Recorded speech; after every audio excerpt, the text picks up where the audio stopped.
ఒకసారి brain stroke వచ్చి recover అయిన తర్వాత డాక్టర్ దగ్గరికి వెళ్లకుండా నిర్లక్ష్యం చేస్తున్నారా?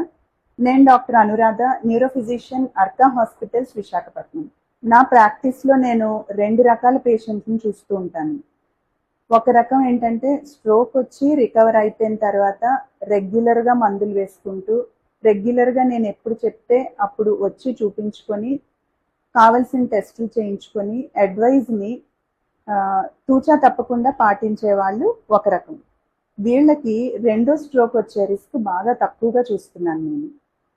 అలా కాకుండా రెండో రకం పేషెంట్లు ఉంటారు. వీళ్ళు ఒకసారి స్ట్రోక్ వచ్చి తగ్గిపోయింది కదా, నాకు ఇంకేం జరగదు అనే ఓవర్ కాన్ఫిడెన్స్లో మందులు ఆపేస్తూ ఉంటారు. ఒకవేళ మందులు కంటిన్యూ చేస్తున్నా కూడా నా దగ్గరికి రావడం మానేస్తూ ఉంటారు. ఇలా చేసిన వాళ్ళలో చాలా మందిలో నేను ఒక 2-3 సంవత్సరాలు గడిచిన తర్వాత సివియర్గా వచ్చిన సెకండ్ స్ట్రోక్ని చూస్తున్నాను. ఇలా వచ్చిన వాళ్ళు అంత బాగా రికవర్ కూడా అవ్వట్లేదు. సో మోస్ట్ ఇంపార్టెంట్ ఏంటి అంటే, ఒకసారి బ్రెయిన్ స్ట్రోక్ వస్తే రెండోసారి వచ్చే అవకాశాలు ఉంటాయి. ఆ రిస్క్ని తగ్గించుకోవాలి అంటే మందులు రెగ్యులర్గా వాడాలి, డాక్టర్ దగ్గరికి రెగ్యులర్గా వెళ్ళి చూపించుకోవాలి. అలా చేస్తే మీ హెల్త్ సేఫ్గా ఉన్నట్టు. Thank you.